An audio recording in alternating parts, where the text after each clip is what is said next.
Video like जरूर कर लीजिए और ऐसे वीडियो लगातार फ्री में पाने के लिए चैनल को तुरंत सब्सक्राइब कर लीजिए और बेल आइकन को जरूर टैप कर लीजिए ताकि आगे भी सारे वीडियो आपको मिलते रहे। यूट्यूब में फॉलो करते हैं तो प्लीज ये वाला फ्री टेलीग्राम चैनल जरूर ज्वाइन कर लीजिएगा। सारे नोटिफिकेशन सारे अपडेट यहीं पे आते हैं, ध्यान रखिए। नमस्कार दोस्तों, एग्ज़ाम प्रिपरेशन के यूट्यूब चैनल पर मैं प्रियंका एक बार फिर से आप सभी का स्वागत करती हूं। और आज की क्लास में हम लोग पॉलिटी का जो टॉपिक चल रहा था, भारत का संवैधानिक विकास, उसी को कंटिन्यू कर रहे हैं। और आज 1833 के चार्टर अधिनियम से आगे के जो अधिनियम आए उनको पढ़ेंगे। अगर आप न्यू हैं इस चैनल पर तो डेली दोपहर 1 बजे सब्जेक्ट वाइज सीरीज चल रही है, जिसमें इंडियन ज्योग्राफी कंप्लीट हो चुकी है, मॉडर्न इंडियन हिस्ट्री हो चुकी है और अब पॉलिटी स्टार्ट की है। आपके एग्जाम पॉइंट ऑफ व्यू से जो भी सब्जेक्ट इंपॉर्टेंट है पहले वो कराए जा रहे हैं, सारे सब्जेक्ट्स होंगे। इसकी पीडीएफ प्राप्त करनी है, अदर वीडियो रिकॉर्डेड क्लासेस चाहिए या फिर कोई कोर्स ज्वाइन करना चाहते हैं जैसे कि यूपीपीसीएस, आरओए एग्ज़ाम या अदर स्टेट पीसीएस, इसके लिए आप पेड कोर्स ज्वाइन कर सकते हैं।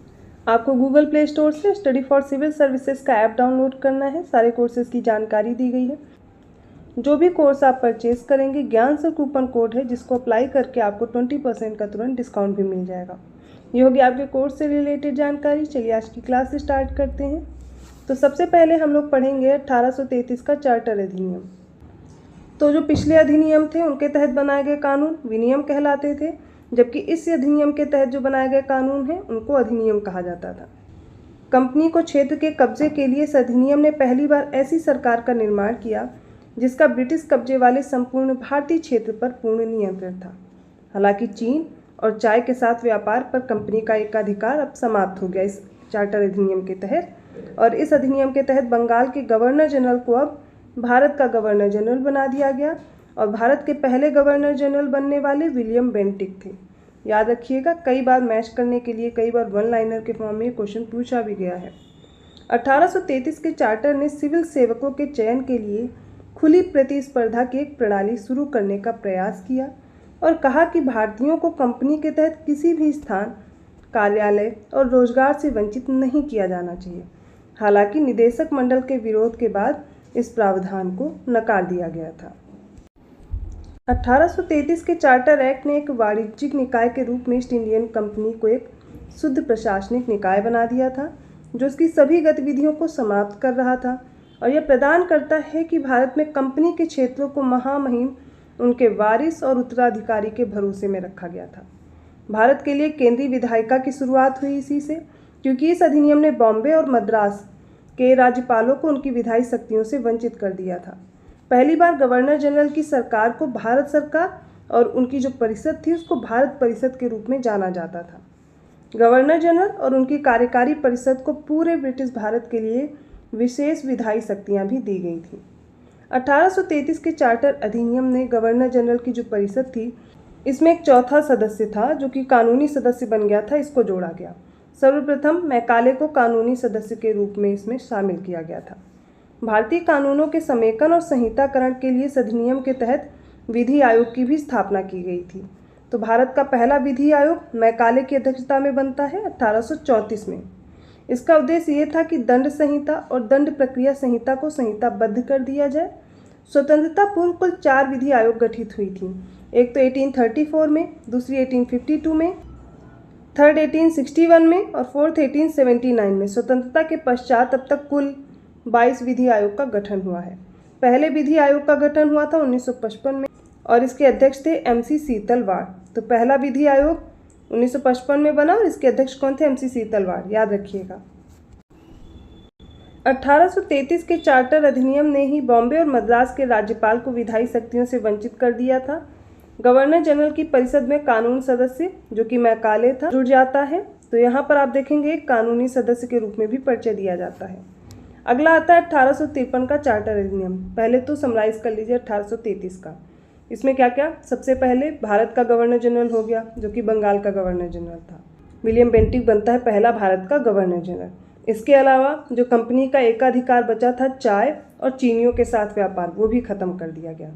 तीसरा इंपॉर्टेंट फैक्ट ये याद रखना है कि 1833 के चार्टर अधिनियम के तहत ही एक चौथा सदस्य जोड़ा जाता है, एक चौथा कानूनी सदस्य जोड़ा जाता है और वो पहले सदस्य थे मैकाले। इतना याद रखिएगा। 1793 से 1853 के दौरान ब्रिटिश संसद द्वारा पारित किए गए चार्टर अधिनियम की श्रृंखला में ये अंतिम अधिनियम था। इसने कंपनी का शासन जो था उसका विस्तार किया और इसे ब्रिटिश क्राउन के भरोसे पर भारतीय क्षेत्रों पर कब्जा बनाए रखने की अनुमति भी दी थी।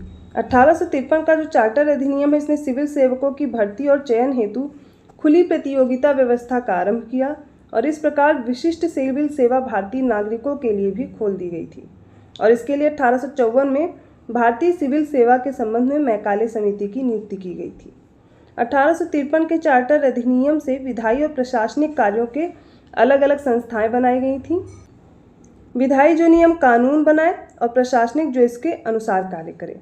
इसके तहत परिषद में 6 और नए सदस्य को जोड़ा गया, जिसे विधान पार्षद के रूप में जाना जाता है। इसका मतलब है कि एक अलग गवर्नर जनरल की विधान परिषद बनाई गई, जिसे भारतीय या फिर केंद्रीय विधान परिषद के रूप में जाना जाने लगा।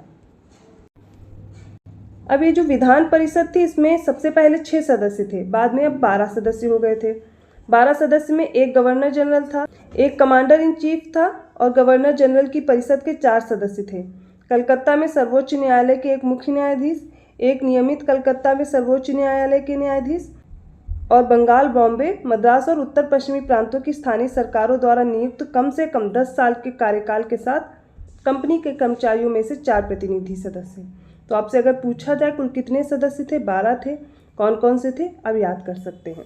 1853 के चार्टर अधिनियम ने पहली बार भारतीय जो कि केंद्रीय विधान परिषद थी, इसमें स्थानीय प्रतिनिधित्व की शुरुआत कर दी थी।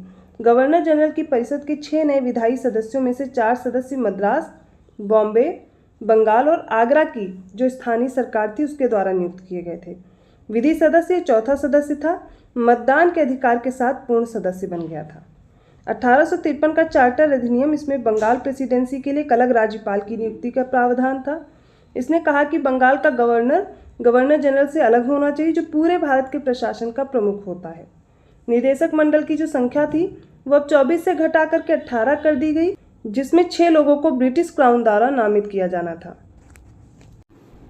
इसके बाद 1857 की क्रांति होती है और उस विद्रोह के बाद एक अधिनियम आता है जो कि इम्पोर्टेंट हो जाता है। तो सिपाही विद्रोह ने ब्रिटिश संसद को ईस्ट इंडिया कंपनी की गतिविधियों को समाप्त करने के लिए प्रेरित किया। सिपाही विद्रोह को भारत का पहला स्वतंत्रता संग्राम भी कहा गया है और इसके बाद भारत सरकार क्षेत्रों और राजस्व की शक्तियों को ब्रिटिश ताज में स्थानांतरित कर दिया गया। महारानी विक्टोरिया जो उस समय ब्रिटेन की सम्राट थी, इस अधिनियम के परिणाम स्वरूप भारत की महारानी की उपाधि के साथ भारत में ब्रिटिश क्षेत्रों की संप्रभु बनी। प्रधानमंत्री बेंजामिन डिज़रायली ये सीधे भारत पर शासन करने वाले ताज के विरोध में थे, लेकिन उनके साथी सांसद उनके विचारों से सहमत नहीं थे और bill of house of Commons को आसानी से इन्होंने पारित कर दिया। इस अधिनियम ने भारत को एक प्रत्यक्ष ब्रिटिश उपनिवेश बना दिया था और इस अधिनियम ने विवादास्पद डॉक्ट्रिन ऑफ लैप्स को भी समाप्त कर दिया था। इसी को अधिग्रहण का सिद्धांत कहा जाता था। ये लॉर्ड डलहौजी के द्वारा लाया गया था। ऐसे भारतीय राजा जिनका कोई उत्तराधिकारी नहीं हो वो ब्रिटेन के प्रत्यक्ष नियंत्रण में होंगे, ऐसा था ये डॉक्ट्रिन ऑफ लैप्स और इसका पहला शिकार हुआ था 1848 में सतारा। 1858 का भारत सरकार अधिनियम, इसको भारत के बेहतर शासन के लिए एक अधिनियम कहा गया, इस रूप में भी जाना जाता है। और 1858 के भारत सरकार अधिनियम ने गवर्नर जनरल ऑफ इंडिया को भारत का वायसराय भी कहा। जब वह भारत में प्रशासनिक कार्यों को देखता तब उसको गवर्नर जनरल ऑफ इंडिया बोलते थे। जब इंग्लैंड का प्रतिनिधि बनता था तब उसे वायसराय कहा जाता था और प्रथम वायसराय थे कैनिंग। 1858 का जो भारत सरकार अधिनियम है, इसने एक नया कार्यालय बनाया। भारत के राज्य सचिव भारतीय प्रशासन पर पूर्ण अधिकार और नियंत्रण के साथ निहित था। राज्य सचिव ब्रिटिश कैबिनेट का सदस्य था और अंततः ब्रिटिश संसद के प्रति उत्तरदायी भी था और भारत के पहले राज्य सचिव जो थे वो स्टैनली थे। 1858 का भारत सरकार अधिनियम, इसने बोर्ड ऑफ कंट्रोल और कोर्ट ऑफ डायरेक्टर्स को खत्म करके डबल गवर्नमेंट जो थी पिट्स इंडिया एक्ट के द्वारा शुरू की गई थी, इस व्यवस्था को भी खत्म किया। तो दोहरी जो सरकार व्यवस्था थी वो खत्म हो गई। कंपनी के कोर्ट ऑफ डायरेक्टर्स की शक्तियां भारत के राज्य सचिव को हस्तांतरित कर दी गई। भारत के राज्य के सचिव के माध्यम से और क्राउन के नाम पर शासित किया जाना था। भारत को राज्य के सचिव के माध्यम से और क्राउन के नाम पर शासित किया जाना था। इसने भारत के राज्य सचिव की सहायता के लिए भारत की 15 सदस्यीय परिषद की स्थापना की। परिषद एक सलाहकार निकाय थी और राज्य सचिव को परिषद का अध्यक्ष बनाया गया था।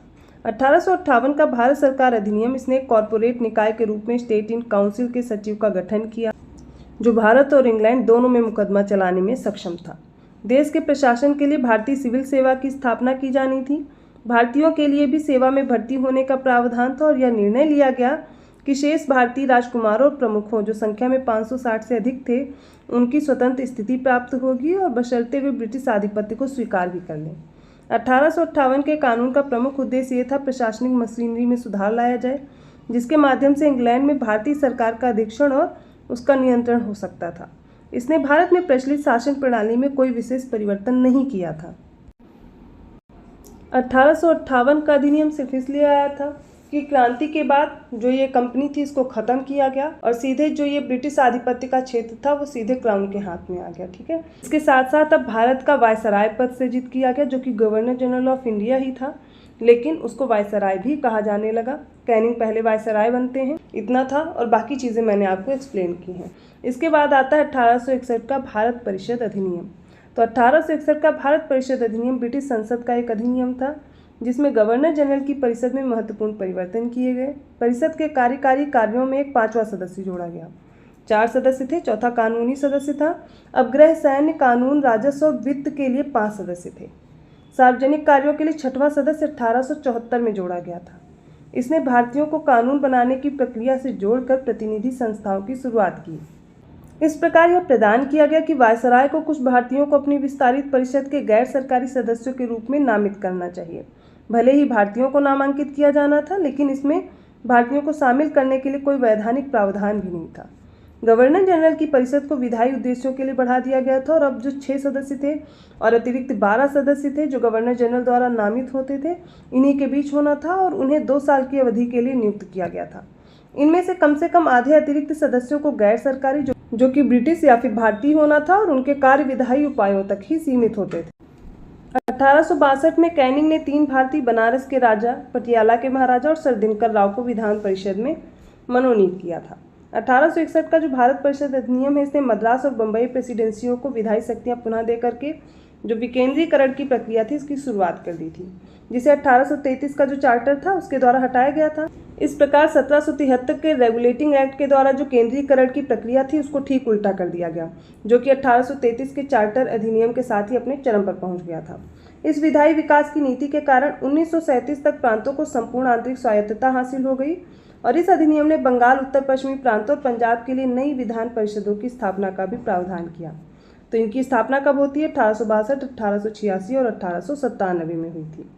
1861 का जो भारत परिषद अधिनियम था इसने वायसराय को परिषद में व्यापार के अधिक सुविधाजनक लेन देन के लिए नियम और आदेश बनाने का अधिकार दे दिया था और इसने 1859 में जो कैनिंग द्वारा शुरू की गई थी पोर्टफोलियो प्रणाली इसको भी मान्यता दी थी। इसे विभागीय प्रणाली भी कहते हैं जो कैनिंग द्वारा शुरू की गई थी। इसके तहत वायसराय की परिषद के एक सदस्य को सरकार के एक या एक से अधिक विभागों का प्रभारी बनाया गया था और उसे अंतिम आदेश देने का या जारी करने का अधिकार भी प्रदान किया गया। अब ये जो अधिकार थे वो अपने विभाग या फिर विभागों के मामलों पर परिषद के थे। सार्वजनिक राजस्व या ऋण, सैन्य, धर्म या विदेशी मामलों से संबंधित कोई भी विधेयक गवर्नर जनरल की सहमति के बिना पारित नहीं किया जा सकता था और इसी अधिनियम के तहत ही वायसराय या गवर्नर जनरल को आपातकाल के दौरान विधान परिषद की सहमति के बिना अध्यादेश जारी करने का अधिकार दिया गया। इंपॉर्टेंट है, कई बार पूछा गया है अध्यादेश जारी करने का अधिकार किस चार्टर अधिनियम में था, कई बार मैच करने को या स्टेटमेंट में भी दिया जा सकता है। तो 1861 को याद रखेंगे। गवर्नर जनरल को दी गई अध्यादेश की शक्ति इसने उसे पूर्ण शक्तियां प्रदान कर दी थी और ब्रिटेन में भारत के राज्य सचिव भी गवर्नर जनरल की परिषद द्वारा पारित किसी भी अधिनियम को भंग कर सकते थे।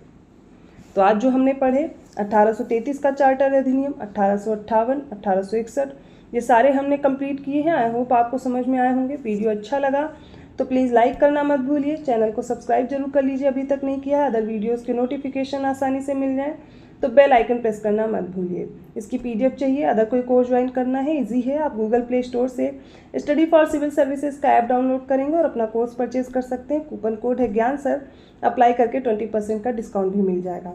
बिना पेड कोर्स ज्वाइन किए भी प्रिपरेशन करनी है तो स्टडी फॉर सिविल सर्विसेज का यूट्यूब चैनल फॉलो करना मत भूलिए। ऐसे ही कंटेंट के साथ मैं मिलती हूँ नेक्स्ट वीडियो में, तब तक के लिए धन्यवाद।